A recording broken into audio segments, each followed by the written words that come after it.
Alright guys, welcome back to another video, and I told you the 1,000 subscriber special is coming out sometime soon. I didn't know when. I don't think anybody did. I'm gonna be so dead ass. But I got one of my inspirations for doing this whole thing here. So I'm gonna let him say a little something since he's on my channel. Hey guys, thanks for clicking. I appreciate Johan for inviting me. 1,000, man, it's a big journey. Congratulations. This is just one of the milestones, one of the steps on the marathon. So keep going. Super excited to be here working on this with you. And I appreciate all of you guys for clicking to hear the two of us interact and talking about this story, especially because Higaruma just came out in the anime. So I'm really thrilled to be talking about a Higaruma Naruto today with Johan. So super excited. Johan, do you want to get us started with kind of the story? Let's just get right into it. Give the people what they want. I got you. I'll start us off. I'm going to begin this on a little bit of a backstory. In this timeline, Minato is actually a 50% Yamanaka. So he still goes by Minato Namikaze. However, he is also part Yamanaka, which makes Naruto 25%. Kushina is still, Kushina Uzumaki. And Naruto is going to be referred to as Naruto Yamanaka in this timeline. I just wanted to get all that, gibberish out of the way. Anyways, the story will begin on the night of the Ninetales attack when Minato and Kushina are both sadly killed by the Ninetales, and it is sealed within Naruto. Hiruzen ends up appearing. They have that little talk with each other where they're like, I leave him in your hands. I hope you'll do the right thing and stuff like that.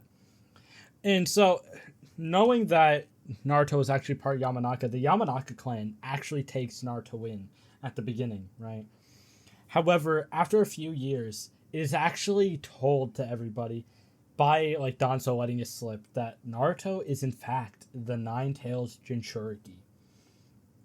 And due to this, they kind of just don't want to deal with him, so they effectively disown him.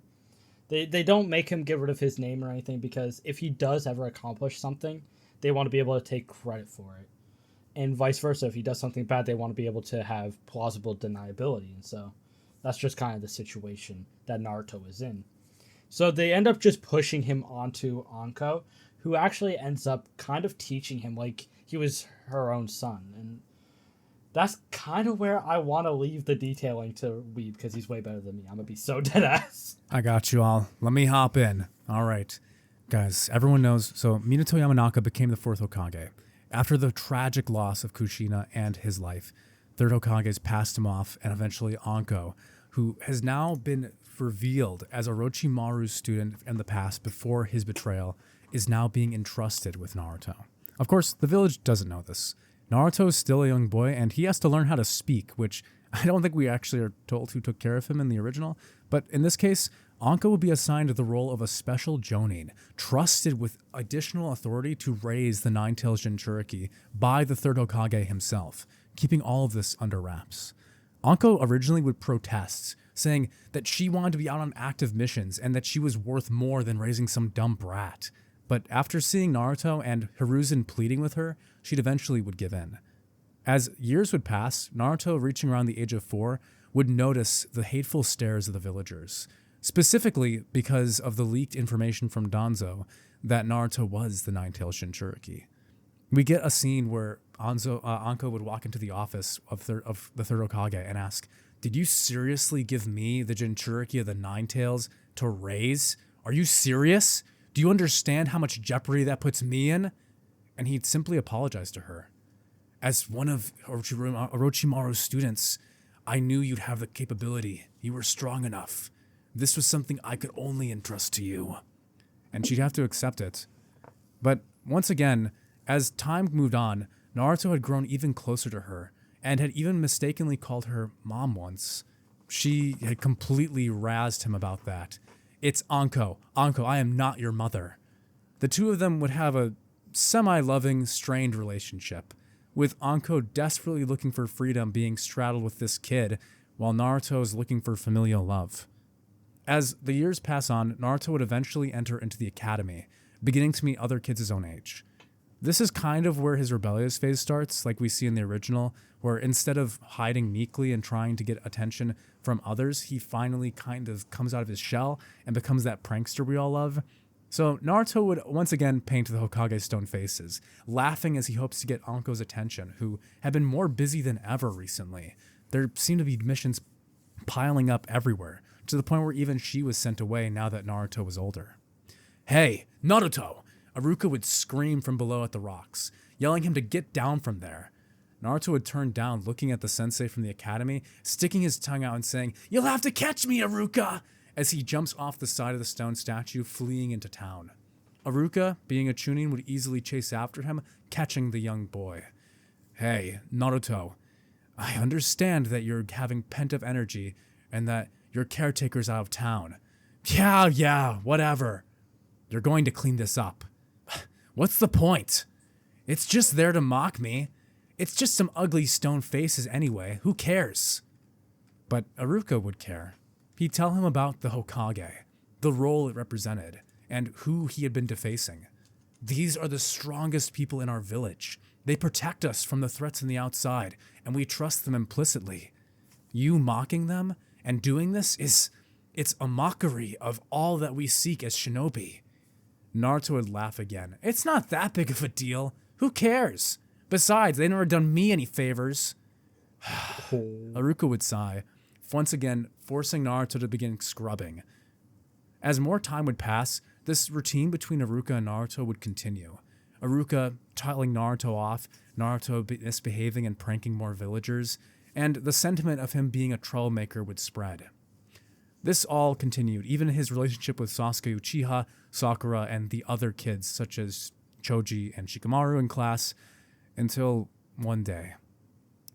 One day when Naruto would be told by Anko that she would be coming out home much later that night. Something had happened. The mist, the rain, covered the Leaf Village, and at school the next day, Sasuke was nowhere to be seen. "Hey, does anyone know what happened to Sasuke?" some kids in Ask would be wondering, but no one had an idea. Until the end of classes, when suddenly an Anbu Black Ops member would open the doors. "We're here to retrieve Naruto Uzumaki. His caretaker is currently under arrest." What? Anko, what did she do?"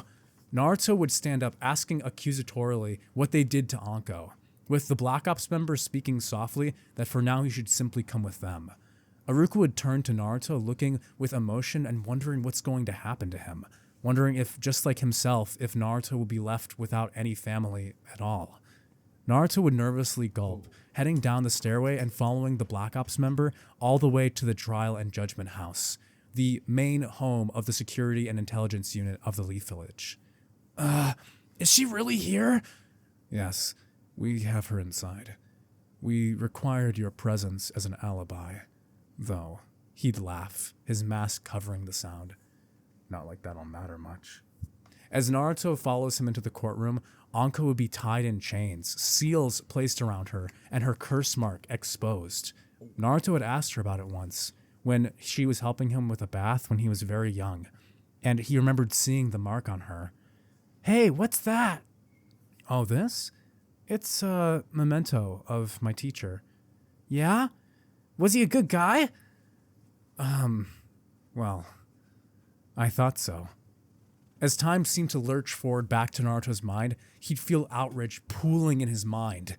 What are they doing to her? Naruto had to barely keep back his voice, seeing as the trial was ongoing between the elders of Konoha, the Hokage, and a man with a strange mask covering with black hair. This was the courtroom. "Now, all are in attendance," Hiruzen would say. He clearly seemed to have a look of distress on his face. "As we all know, recent events." He'd turned, looking to another side of the courtroom, where Naruto's eyes would finally meet that of Sasuke. A kid he had thought was kind of annoying, but now, Sasuke's eyes were filled with hopelessness. He looked like he was completely lost, like his entire world had come crashing down around him. Naruto knew the feeling pretty well right now. As they took a seat, the stand would begin. with Hiruzen presenting the evidence as judge, telling everyone in the room of the events that occurred last night.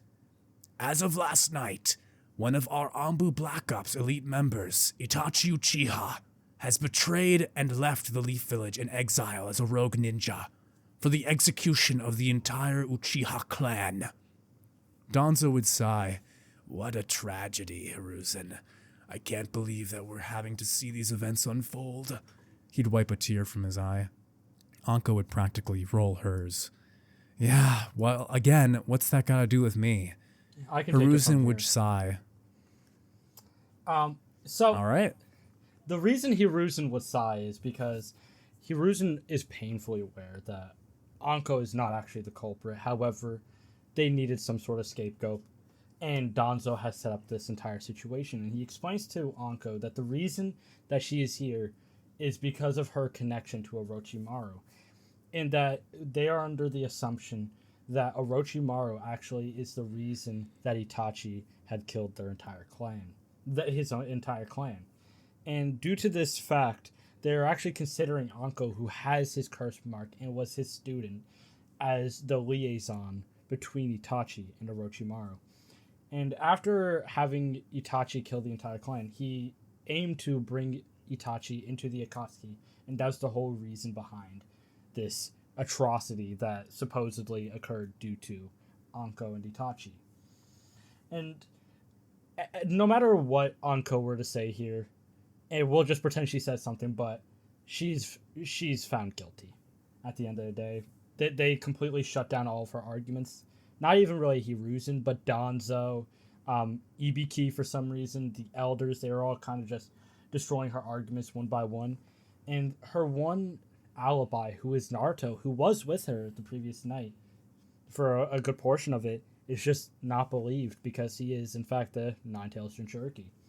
And so she is actually found guilty on the case of being the cause of the Uchiha massacre. And Naruto, you can see that he's visibly in extreme duress after this declaration that Anko is guilty. And truthfully, Anko, she's aware of her current situation, that she will most likely be executed. And that's when she looks at Naruto, it's just like, you need to calm down, Naruto. And she's actually treating him as like her own, instead of like this friend or just some brat she has to take care of. For like the first time, she is actually treating Naruto like her own son, because she understands most likely this is going to be her last interaction with him. And after talking to him calmly and getting him to like begin to calm down, and that's when you hear the elders declare that Anko is sentenced to death. And you can tell that Naruto's beginning to tweak out. His voice starts raising, and he yells at them, "You all think you're innocent? Bullshit!" And so that's when his domain activates without like any sort of like choice to him. And it immediately ends up declaring one of the elders completely guilty. They die, and it removes all chakra from everybody else in the room other than him and Anko. There was like the whole mini trial, but there's just too many people to go over in a what if. I'm gonna be so honest. Anyways, after this occurrence, Anko understands that there's no backing up here. There's no backing out now. Naruto has killed one of the Konoha elders, and if she doesn't take him and get out of here, they're both most likely going to be executed. They're most likely going to transfer the Nine-Tails out of Naruto into another Jinchuriki. And so she picks up Naruto, and she bolts for it. She's gone. She's using Orochimaru's old like escape paths, honestly, because her goal is actually to make it to the Hidden Mist, which is known as the Lawless Village, due to the current situation of it being called the Blood Mist Village. And so during this period of time, she's going through a bunch of old Orochimaru hideouts that she knew about due to her time, being under him. And so eventually they come across this group of people. It's some. Let me take over. Yeah, I got you. Thank you. On the run, Anko and Naruto now flee from the Anbu and the remnants of the Leaf Village who seek to take them from the asylum. With Anko being forced to become a rogue ninja just like her predecessor and teacher, Naruto merely has to ask, why? Why did this all happen? He wanted desperately to talk to Iruka sensei. He knew that he would have some answer, like before, that the Kage would look out for him, but when he was there, he did nothing. All he did was watch and let that trial take place. He barely stepped in for his mom, and she was going to die because of his inaction. For the crimes of Sasuke's brother? She wasn't there. She did nothing. These all were thoughts that took Naruto's mind as Anko escaped using the teleportation jutsu of like her fast speed and getting into abilities of Orochimaru's side, like Snape summoning and all that stuff. Anyway, she's pretty strong. She's a special Jonin. She's able to escape with 3 minutes of chakra clearance with Naruto's help from his new ability. First off, she'd be wondering what that was, but time for that can wait later. As they're on the run, finally making it to a hideout to escape the Anbu, they had made it about halfway between the land of fire and the land of water. And kind of like what Johan was saying with how this is her goal and why, we actually see this later in the original series with the sealing scroll that Mizuki was trying to steal and head to the Mist Village. The reason for that was because he could sell that scroll to make a killing because of the current lawlessness and situation that was so public in that part of the world. So her idea is that if she can escape into that area, it'll be much harder for the Leaf Village to follow them and be able to track them down without sending more manpower than they can actually afford. As they arrive, heading finally toward the land of water, they'd see smoke on the horizon. Naruto was still tired from all of the journey they had been on so far, barely having a chance to eat. The last time they had been a dessert. It was his favorite, actually, an Anko dumpling, which Anko loved dango, so, pretty delicious. As the two traveled, they'd finally make it toward the smoke rising, thinking it was some sort of bonfire or travelers, but what they'd find were homes burning. Even as the rain came down from the land so covered in mist, the flames licked the homes of the houses, and the people inside screamed. Naruto would narrow his vision, seeing those in shinobi headbands, those of the Mist Village's markings. Anko, what's that? Anko would grab Naruto and pull to the side off the main road as the two would try and hide. But Naruto would ask her what's going on, wondering why shinobi would be attacking civilians. Isn't this in their territory? What's going on? Anko herself had no idea. Something had happened, but what, she didn't quite know. What Anko wasn't aware of is that the civil war had worsened within the village, with a new figure appearing, and that group causing this disruption.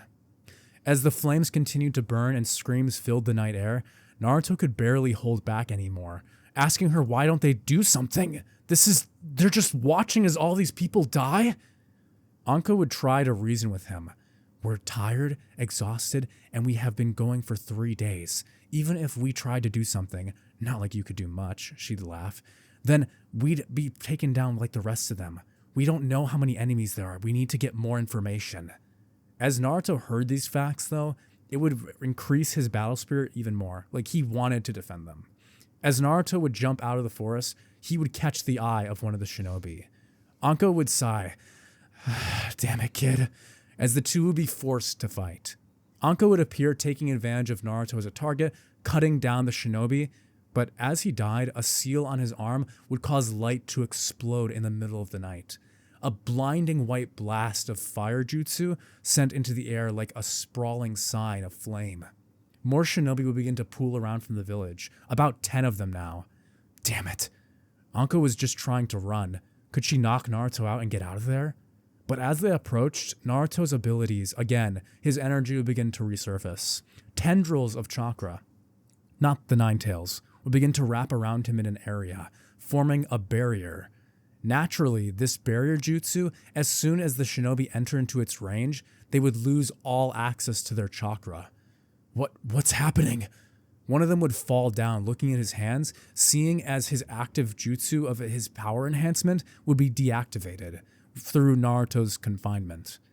As Naruto would walk forward, Anko would watch as behind him, the form of a reaper, a Shinigami would finally take place. She had thought she'd seen something before, back in the courtroom, but now it was clear to her. It was a ghostly white figure with a horrified skull-like face and a long nose. Its eyes were red and black, and as it stared down the men, they could only try and leave in fear. But as they turned, the room would change. The existence of the domain itself had changed.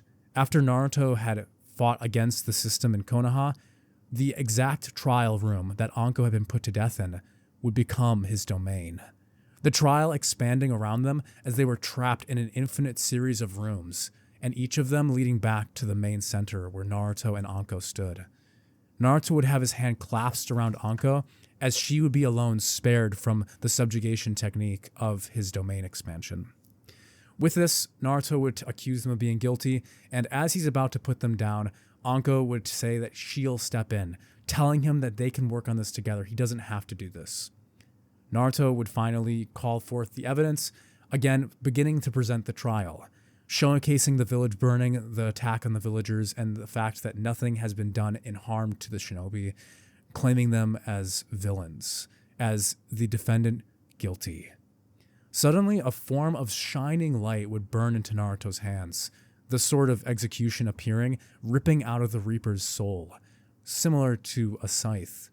As it formed the shape of the star-crossed sword, Naruto would lunge forward, cutting down his enemies. As they had done so, the domain would dissipate, with Naruto taking down all 10 former Kirigakure shinobi, much to Anko's amazement. At this point, a figure would begin to walk forward from the other side, entering the village.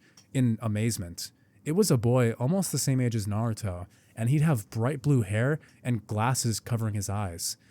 What happened? There were so many of them. I thought we'd have to... My lady, he'd call back.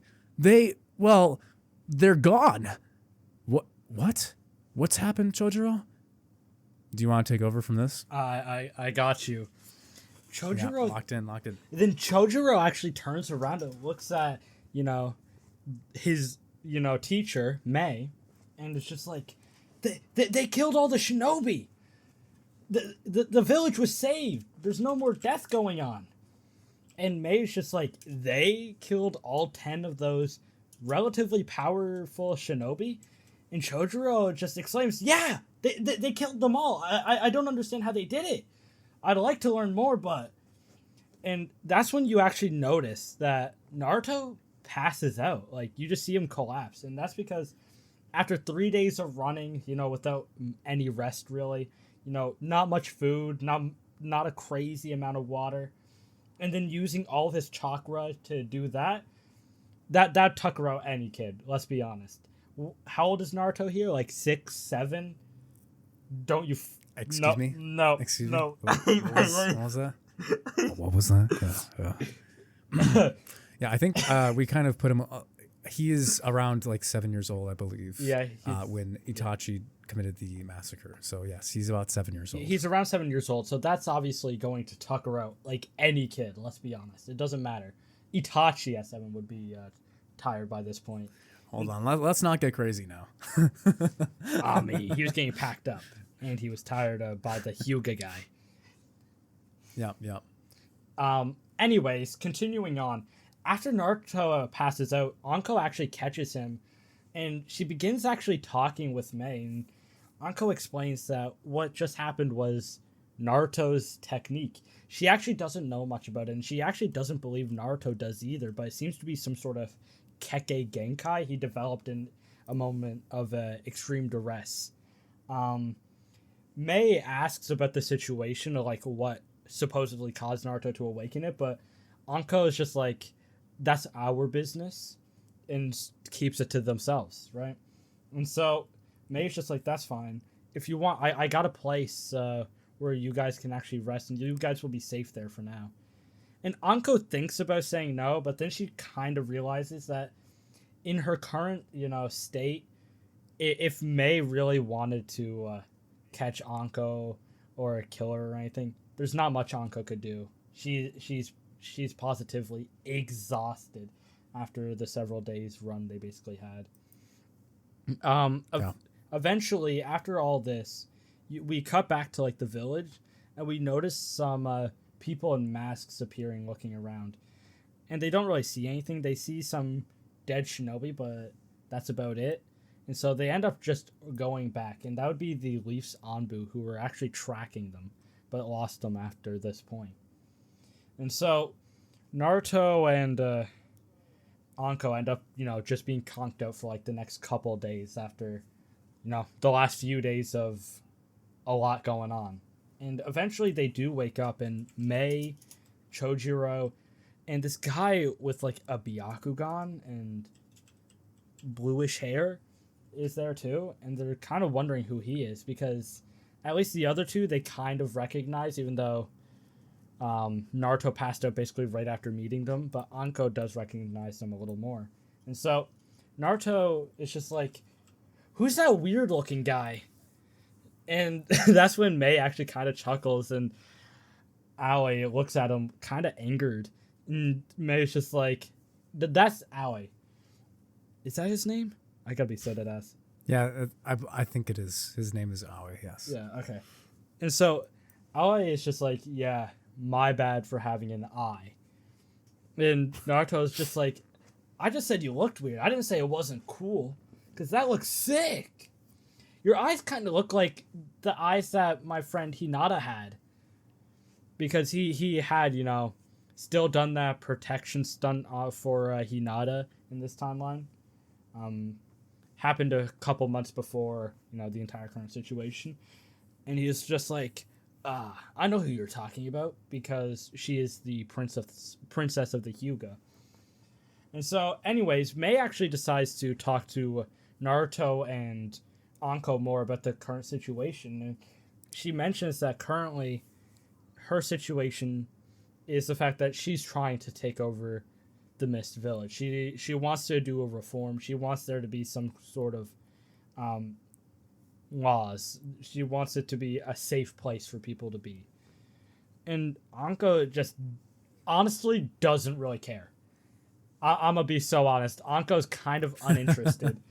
But Naruto is actually really interested in this, because after the whole situation in the Leaf Village, he wants somewhere to be, and it kind of falls in line with his personal sense of justice, Anko had instilled that, laws into him, basically. But the morality was instilled by Iruka. And so Naruto is kind of in that middle ground that he is in canon similarly. He's just a little more on the law side. That he actually tells Mei that he really wants to help. And Anko honestly begins to protest and starts protesting profusely. But she realizes at this point they don't really have anywhere else to go, and getting Naruto to accept no as an answer probably is not going to happen. And so she honestly, solemnly kind of admits defeat, and it's just like, okay, we'll stay. And Naruto's like, yeah, let's go! And that's when they decide the current situation is they need to train Naruto. Mei and Anko both, because they understand how strong Naruto could possibly be in the future. Would you like to take it from here, Weeb, or do you want me to continue? Yeah, I got you. So kind of reiterating over everything that's happened, Naruto is idealized with this idea of a perfect world where a village is run by someone who's honest, upfront, and able to follow a personal code of justice. When he hears of the plight of the Bloody Mist Village and how Yakura, the current Mizukage, is enacting against his own people, Naruto would feel the same sort of burning sensation that he felt in that trial room. And as he spoke with Mei and her group, who was trying to insurrect the current Kage and take over, he would begin to feel something develop again. This is where Naruto would gain the gavel. So part of Higaruma's power is, for deadly sentencing, is he has an innate cursed weapon, which can exchange sizes when it's into a large mallet or hook, unless it's turned into the executioner's sword. So that's the exchange. So he finally gained that ability after that fight, and now he just has this weapon that appears in his hand. So it's sort of like a specialized ninja tool, but for the sake of this, just understand what that is. As Naruto tries to convince Anko of this idea, she would be more hesitant, again, not only because of her teachings and what she developed in the Leaf Village, but also because of why they're offering them refuge here. So she would be more paranoid about Mei and the current insurrectionist of the Mist Village of trying to use Naruto because of his status as Jinchuriki, and she doesn't know how much they know about them. So she's trying to be careful while Naruto is trying to be an idealist. You know, I actually kind of disagree with that little bit. I know this is kind of out of nowhere, but I don't think they would have any sort of... Nobody really outside the Leaf realistically would have much awareness of Naruto's status. And some random people approaching them. I don't know if she'd be paranoid about the Jinchuriki thing, but more about how strong Naruto clearly shown himself to be and them going after him for that over the whole Jinchuriki scenario. Yeah. You have to remember, too, that Danzo leaked the information to pretty much common civilians in the Leaf Village. That's also so true. The actual spread of that information is unknown. Like, there's no way for her to know how much these people know about them, or if they're any aware at all. That kind of like what you mentioned with Aoi and his Byakugan setting her off. Like, what is their connection to any of the information regarding the two of them? You got a point. So anyway, I just as we move on, something that kind of threw me off, so I figured I'd ask.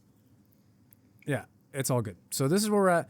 Naruto is all on board. Let's kick out the Mizukage, bring in the revolution, baby. As things are starting off again, like we move on to the next village, moving closer to the land of water.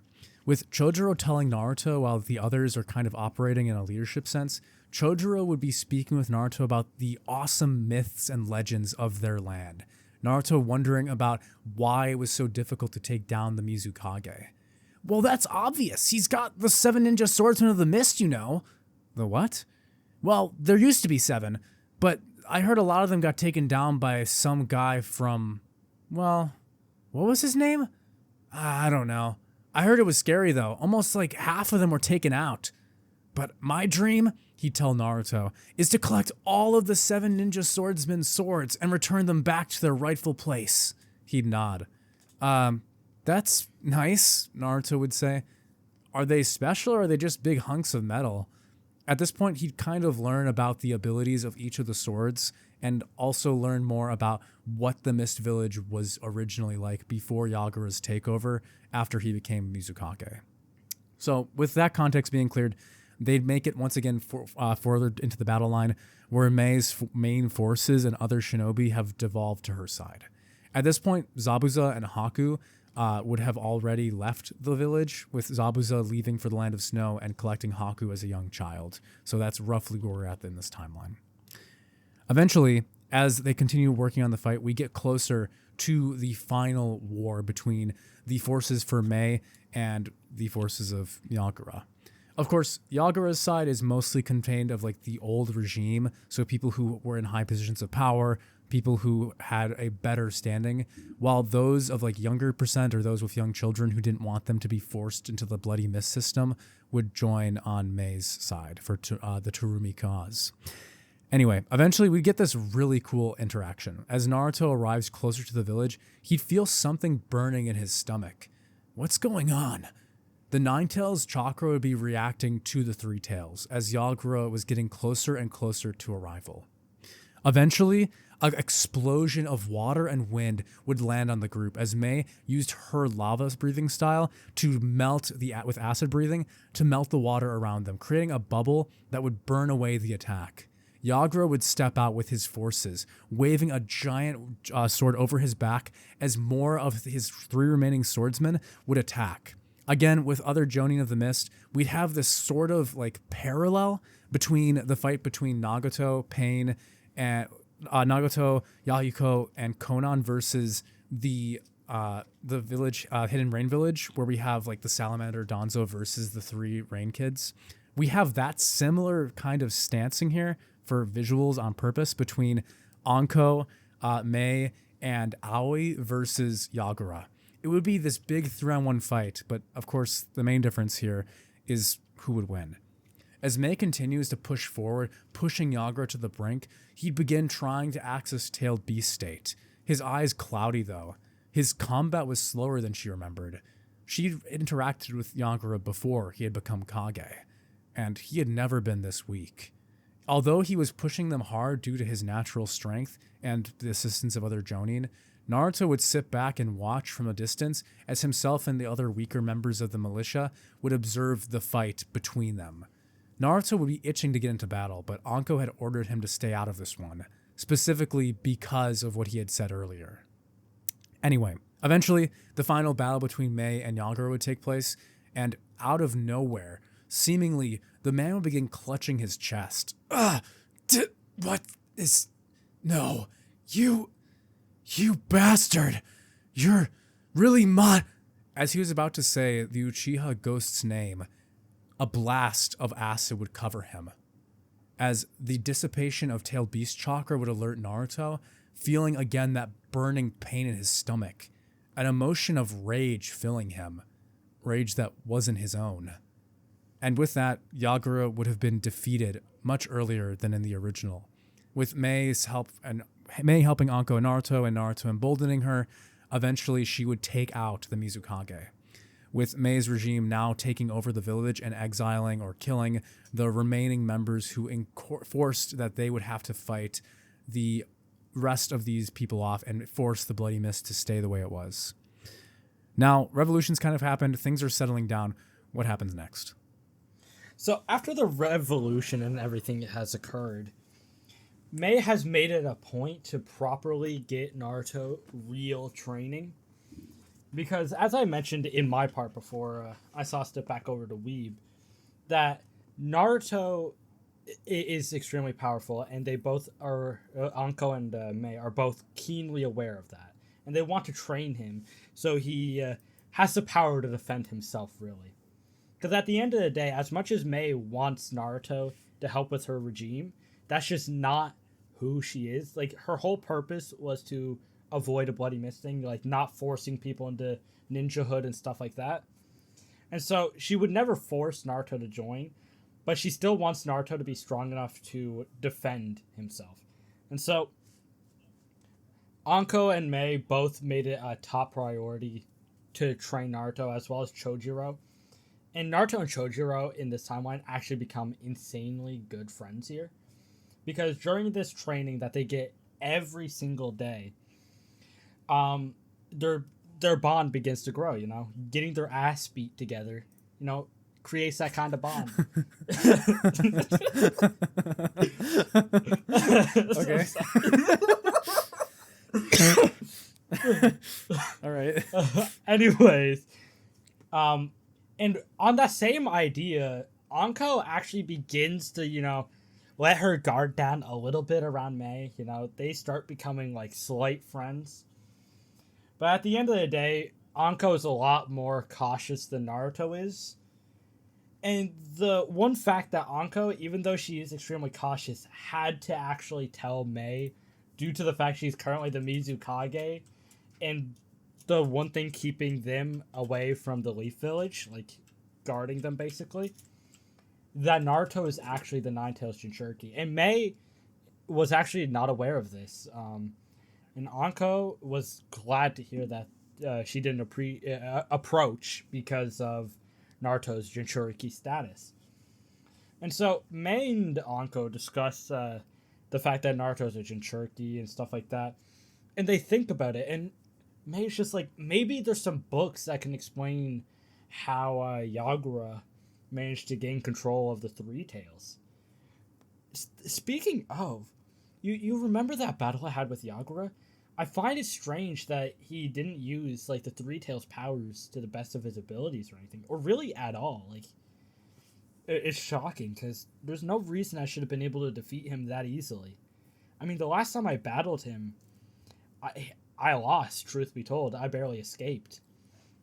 So this is a very jarring difference, and they actually end up deciding to, you know, try and figure things out. You know, make up some theories of why. Some investigations, stuff like that. And a conclusion they think could have possibly happened is an Uchiha, due to the fact that it's supposedly a fact that during the night of the Nine-Tails attack in the Leaf Village, there was a Sharingan seen in the Nine-Tails' eyes, which means an Uchiha would have had to been controlling it. Now, Anko is thinking this logically. She's just like, okay, Itachi would have been like 4 or 5 at the time, so I don't think it would be Itachi. He's the last Uchiha outside Sasuke. Well, I don't think it would be Sasuke. Sasuke is basically just as young. And so that leaves the option that there's an Uchiha that's unaccounted for. Who could it be? But their final conclusion is basically that Yagura was most likely... Fugaku survived. Fugaku survived? What? No, How do we get here? That's her conclusion. Her conclusion is just, it must be Fugaku. That's the only way. I still can't believe that Wicked Eye Fugaku got taken down by Itachi. Crazy. I mean, valid, honestly. Anko actually does decide to speculate that perhaps Fugaku had survived because losing to his son would be diabolical, and not killing him would make sense because obviously it is his son, so you wouldn't want to kill him. So perhaps Fugaku actually let Itachi live, as well as Sasuke, and escaped, and maybe put Yagura under some sort of genjutsu or something. And yeah, I think that would be a good logical conclusion, since she herself was not involved with the massacre at all. Exactly. And all she heard was that Fugaku and the Uchiha clan were planning a coup, and she was supposedly supporting that coup. So she might believe Fugaku might have framed her, since she has no idea of what actually happened at the event, right? Yeah. I think this all makes sense. And in this same vein of thought, so Fugaku was the one who, quote-unquote, framed Anko, managed to put the Mizukage in a genjutsu that he couldn't escape, and left him, like, significantly weakened. And that's currently Anko's theory. And Mei, following this train of logic, is just like, that's a very good theory. We will run with that for the time being. And so they actually opt to believe that it's Fugaku Uchiha who's behind everything currently, and why Yagura was defeated so easily. Naruto and Chojuro were just standing there staring, and they just ask, what? What are you guys talking about? They didn't understand a single thing they said. Where's the ramen? Where's the dongo? Dumplings? Where's the dongo? Exactly. Where is it? And that's when Anko and Mei are just like, just go get something to eat. There should be something in the kitchen, maybe, perhaps. Bro, Naruto would miss Ichiraku so much. He'd be like, damn, my man's is gone. You know, he'd be quoting that None Like Joshua song called Ichiraku Ramen. You know, I had Hinata going, me so horny. No. They're all kids right now. Oh, yeah. No. Oh, fuck. Oh, no! Johan's in the files. Okay. I'm in the Zether files. The Zether's Island files. Do you know about that like whole thing right now? It's like No. Anyway. No. Anyway, guys, let's keep going. Time's gonna pass. So one significant change here with Mei becoming Mizukage earlier and reforming the Mist Village is that the Mist Village now has more time to actually rebuild by several years, because like we mentioned, Naruto was at the time much younger, and by the time they had finished rebuilding, which would be around when Naruto was like 13, so his academy age days, which is the same year that the Konoha Crush plan and everything with the Land of Waves, pretty much the kickstart of the original Naruto would happen. So something that would occur here is because Mei is in power, she would actually have been invited to the joint Chunin exams with that they were planning in the Leaf Village.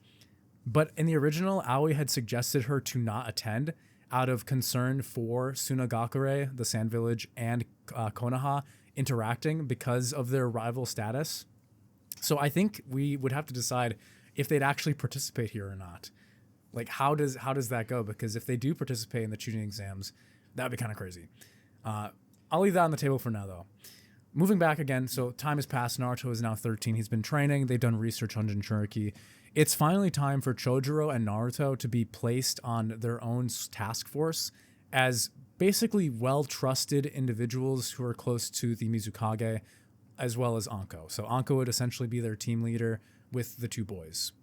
They would be sent to begin retrieving the seven ninja swordsman's swords, starting with the bloody executioner's blade of Zabuza, the demon of the mist, sending the trio north to try and track them down, following him to the land of snow, where Naruto as well as Chojuro would discover the remains of Haku's village, which had been massacred many years before. From here, they begin investigating nearby, eventually picking up clues of hints of a rogue shinobi who did missions for money. Unlike the other ninja who had gone to pillaging and banditry, Zabuza had apparently maintained his honor, at least to the fact that he worked for pay, which Naruto sort of understood. He began to think differently of him, wondering if maybe he wasn't as bad as he had originally thought. This kind of taking us back to the whole judgment idea of his ability. So, as we get closer, the group would finally divine, through information gathering, that they'd have to head to the land of waves. Anko would be against this at first because having to cross through the land of fire, like closer to their territory and potentially be within range of them, would cause her some distress. But Chojuro and Naruto would push for it, with the three finally giving in. I think this is where I'm going to let Johan take over, because we're getting into some main territory here, and I want to see what you got. Show me what you got, my boy. Let's see it. So, on their mission to the land of the waves, they actually begin, doing some research, understanding the situation, and they currently understand the full picture, because unlike Team 7 in the original, who were uninformed, lied to, and stuff like that, this team, Anko, Chojuro, and Naruto, actually did their research. Anko is a born and bred, basically, investigator at this point, and she's been instilling this stuff into Chojuro and Naruto for years. So they make sure to do their due diligence before making any sort of irrational, impulsive moves, stuff like that. And so looking around, figuring out everything that's going on, they understand the current situation. Gato has hired Zabuza and Haku to kill the bridge builder so the bridge is not built and his reign over the land of the waves basically can continue. Now, Naruto has a slightly better opinion of Zabuza, as we've said in this timeline, from scratch, because, the way he looks at the Seven Swordsmen of the Mist is all a bunch of weirdos who are terrible people who would, pilfer, do terrible things to people. And this one is just doing things for money, really. He's not really pilfering or anything like that. He's just kind of living life, doing whatever he's got to do for money. And so he already mentally has some sort of leniency towards him, but he still stays focused on the task. And so eventually everything gets pushed a little bit forward. They actually end up coming to a bridge on a certain day where Zabuza, Haku are fighting Kakashi, Sakura, Sasuke, and Bob Bimbo, some random guy. Bob Bimbo, we'll call him. Who's that? Bob Bimbo. Kiba's brother, Bob Bimbo Inuzuka. Exactly, Bob Bimbo Inuzuka. He's actually on Team 7 too. He's got a corgi? That's awesome, man. And they're actually losing this fight astronomically. Like Kakashi, he's putting in work, He's hitting Zabuza with the wombo combo, the 1-2-3 punch. 1-2-3 punch? The 1-2. What the fuck am I on about? Anyway. He's got 1,000 jutsu. That's one of them. Yeah, 1,000 jutsus with the 1-2-3 punch. He actually hits Zabuza with 1,000 years of death. Anyways, while the kids are getting packed up by Haku at the moment, Anko, Naruto, and Chojuro are actually watching this situation unfold. Naruto has been really fidgety, really wanting to get in there and help them, because he's just like, we can't just let them die. And eventually, in the ice mirror, Sasuke, is about to get hit with a bunch of Senbon, and then Bob Bimbo Inuzuka actually jumps in the way, taking all the Senbon and just dying. And Naruto's like, the one's already dead. No, we gotta go help them. Anko, come on, we gotta help them. Anko is just like, there's not gonna be any stopping you. Go. And that's when Naruto pulls up, and his straight drip he's got going on. He's got that suit and tie going. Wait. Hold on. Keep going, I guess. But hold on, what? And he pulls up on them, and he just hits, that Toto pose, after he does something cool where he puts like 3 fingers and his thumb on his head and his pinky's bent for some reason. And then he's just like domain expansion. And everybody's put into his domain. Kakashi, Sakura, and Sasuke, are put up in the stands. Bob Bimbo Inozuka is dead on the ground. Haku and Zabuza are both on trial.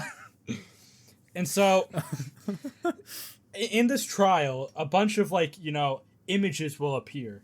Basically, all the, evidence of certain crimes that they have committed. And so, they decide to go through this, and he ends up asking at the end. He's just like, "Do you plead guilty or not guilty?" And Zabuza is just like, "Well, you have the evidence. What kind of dumbass question is this? I'm guilty." And Naruto is just like, "I see." And honestly, instead of actually sentencing them to death, he actually sentences Zabuza specifically to no chakra. Like, his chakra is completely sealed away. And Haku's is sealed away for the time being. So, like, just there's a limit Avatar on Haku. Last Airbender punishment, huh? Yeah. Aang pulled up, just actually. Fire Lord Ozai. This timeline. Okay, thank you. Thanks, Aang. Okay. Aang pulls up, puts his thumb on Zabuza's head. Anyway...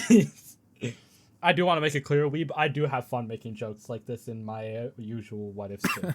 Don't worry. So, after the trial is over, Zabuza just completely collapses, but Naruto had opted not to sentence him to death because he genuinely believes in Zabuza there is, some sort of good in him, right? There's something redeemable. And so he opts I think this kind of takes us back to, so kind of like showing us the difference between Naruto and Higuruma. This Naruto, his betrayal that occurred to him wasn't that of like the failed system in the same way. It was like not a belief that what he hears of someone's committed actions is true. It's the fact that a judgment can be falsified. So kind of like how Higuruma, this is kind of spoilers, so I won't get into it, but if you guys know how Yuji and Higuruma's interaction go, then you guys understand where Naruto is coming from here, seeing Zabuza's past through Judge Man, which I guess is Judge Shinigami here. The abilities of what he had done and how he had spared Haku and kept him alive, that would be something that resonates with Naruto, just like how Anko was a parental figure to him, and how she had been forced to flee her village because of the ongoing destruction there. And he would resonate with that because the reason that Zabuza had left the Bloody Mist village and became a rogue shinobi to begin with was because of Yagura's actions. And so he really wasn't necessarily even a bad person as much as a forced tool in this society. So kind of, once again, reintegrating Naruto's idea that society needs to be fixed. Society makes them evil. Why so serious? Anyway. Yeah, right? The only other thing I would add too is I want Naruto to just kind of show off that he can use his gavel thing, because as like a weapon, I think it's kind of cool. So I think he'd smash through one of Haku's ice mirrors with it before he activates his domain expansion. You're right. He probably did, hit a couple mirrors with the wombo combo that Kakashi hit. Of course. The 1, 2, 3 jutsu. the classic. It's right up there with the flying Raijin. Exactly. And of course the shadow clone jutsu. It's all faithful. Old left, right, good night. Good stuff. Okay. So the biggest interaction here after Zabuza's been sealed and Haku has temporarily chakra taken as judgment is that these people know Naruto. So this is going to be interesting. So as far as like what happens next after the domain ends and Naruto pulls up, The question is, are they masked up? Because they're not necessarily Anbu, so they might be. This could be a way we get out of this. Otherwise, this is our first interaction after like 6 years. So right, I have an idea for this, right? And so I do personally believe that Anko would be masked up due to her paranoia, right? She's more realistic about these things and stuff like that. However, Chojuro and Naruto have developed like almost this sense of pride. And the way Naruto is actually thinking about it, he's just like, if I'm the one passing judgment on you, I at least owe you my face, right? Like, you at least deserve to see my face. If I'm the cooking. one, That's fire. if I'm the one passing said judgment on you, it's only fair, right? Yeah. And so he's his own person, right? And he stays true to himself, unlike people. So, like, you might say Danzo and the elders showed their face, but it's in a different like setting almost. Like, they're two-faced bitches. Naruto is a one-faced god, alright? He's great. And so, Naruto is actually completely visible, and Kakashi is the first to realize, alright? Kakashi looks at Naruto, and his eye, you know, because he actually had pulled down his mask at this point, his eye just, like, opens wide. He's just like, Naruto? You're alive? And Naruto's just like, who are you? I don't know you.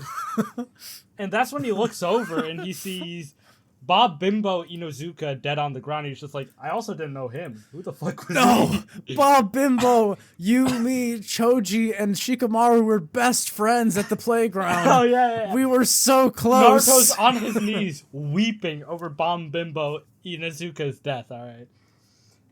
What will Kiba say? Poor Kiba. You were Ino's boyfriend back when we were 3, bro.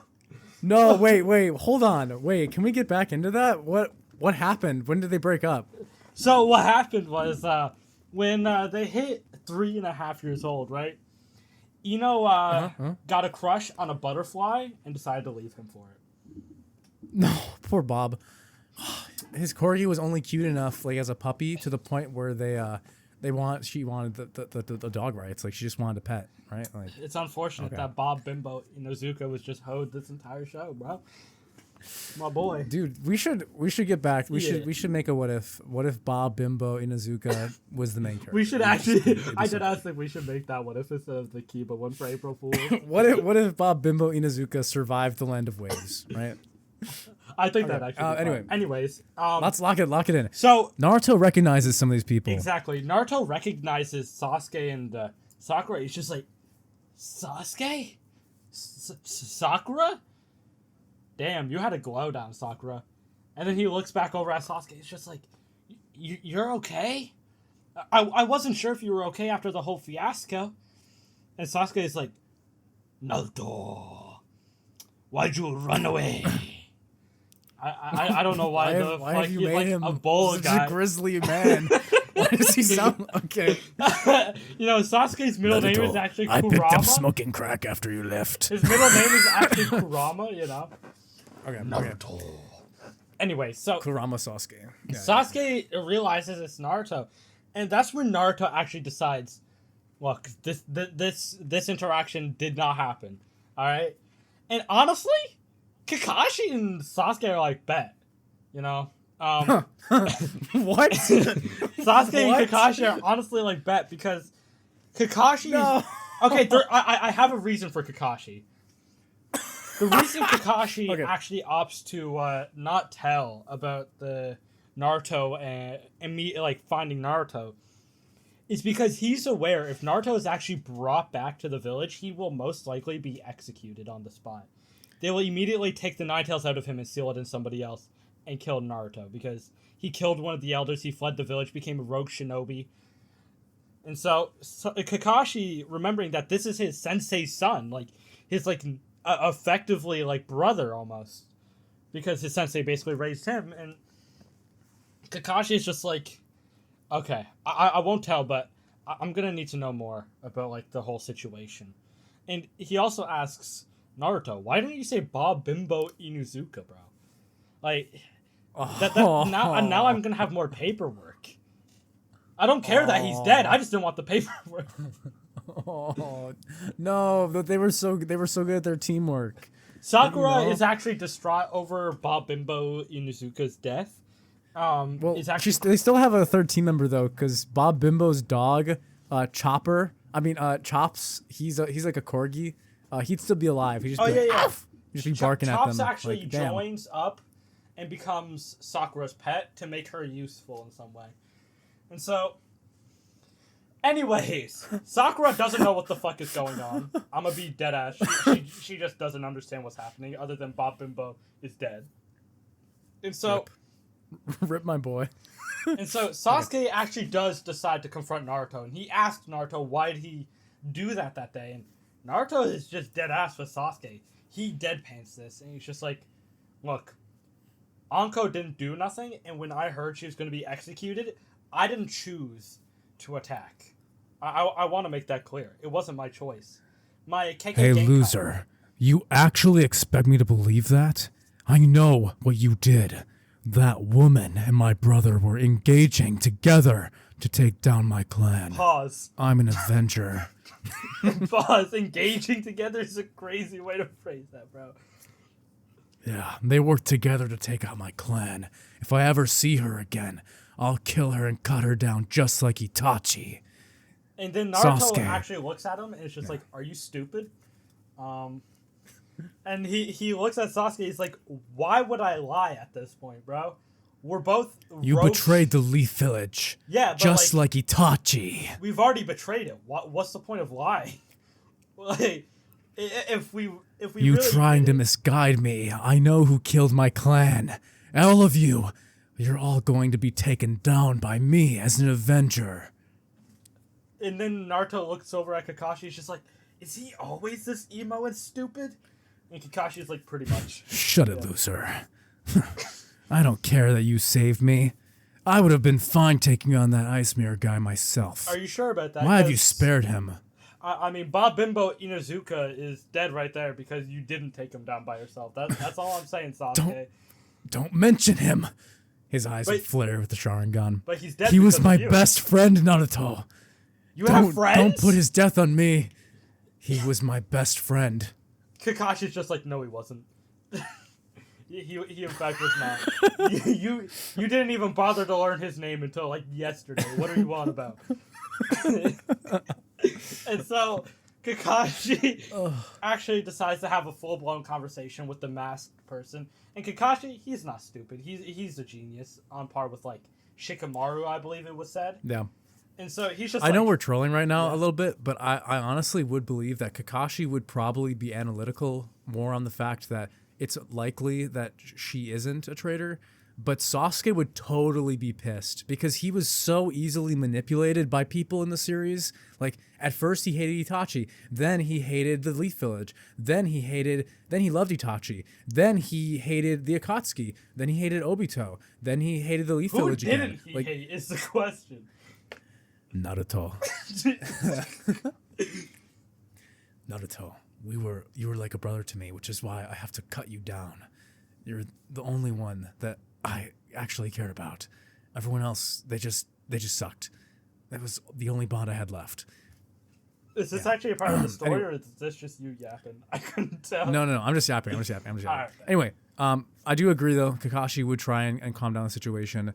Sasuke would probably be more on the attack side just And because so the last I'd time he actually saw say Naruto in was this the timeline trial. thing, But yeah. Kakashi would probably actually put Sasuke under a genjutsu, wiping his memory of the interaction, as well as Sakura, What? and knocking out Sasuke. Because I feel like Kakashi understands that Sasuke is honestly stupid. In Giving this timeline. Kakashi memory manipulation is crazy. Look, the Sharingan can do crazy things. We just added shit to the list. It don't matter. And so Kakashi. There goes my complicated plot of Sasuke and the Chunin exams trying to hunt Naruto down specifically. Oh well.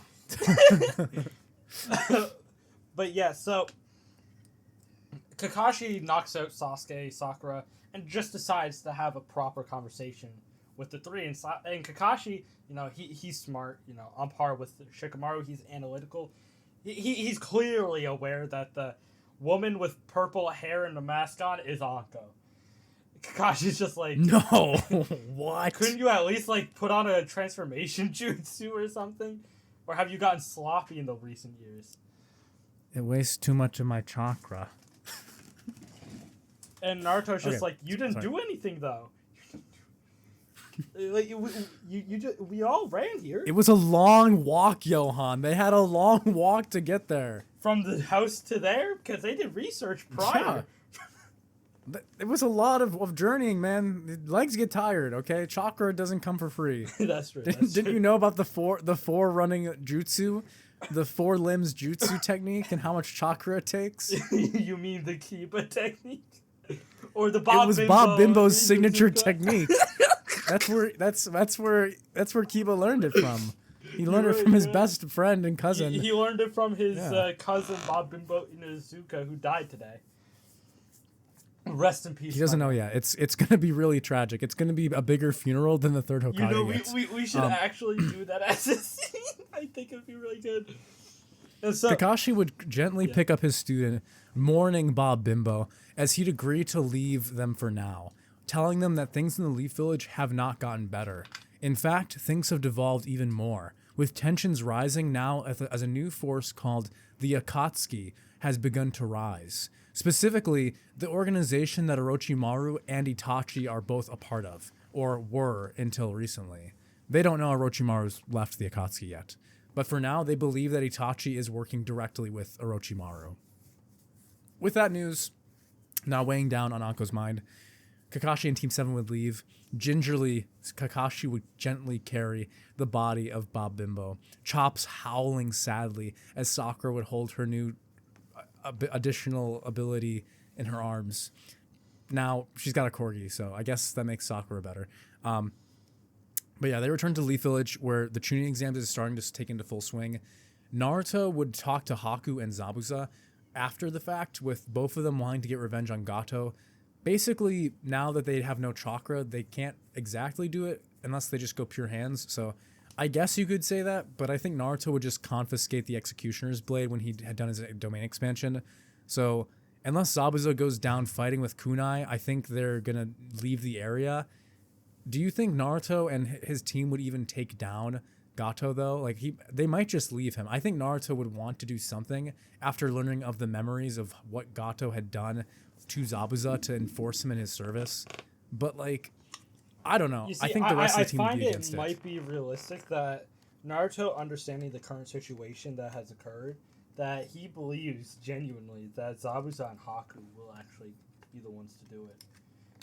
All right, you're just gonna leave it to them, huh?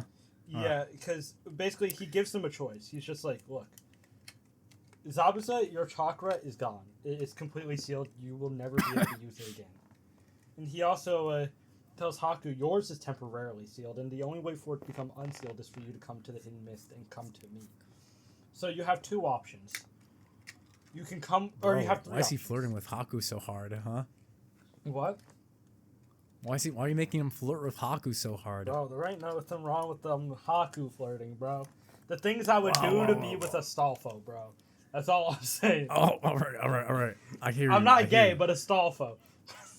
So basically, they would try to recruit Haku. I kind of agree with you. I think this is like how the conversation would go. When I used my ability, I saw everything you went through. Both of you. I have faith that it's not your fault for what occurred. But the Mist Village is different now. Would you come back and speak with the Mizukage? I'm sure she'd be willing to work with you and commit for your crimes. As a former 7 Swordsman of the Mist, you have the skill and the power that we need to regain our power in the world. She needs you. Assuming that Zabuza is interested in that. Basically, he could try to recruit them back to the Mist Village with new leadership.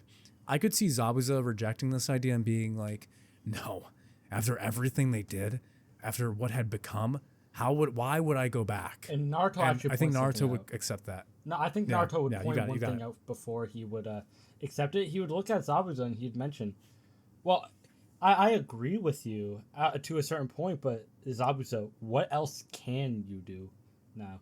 You have no access to your chakra, so you can't walk on water, walk on trees. A lot of your physical strength is gone.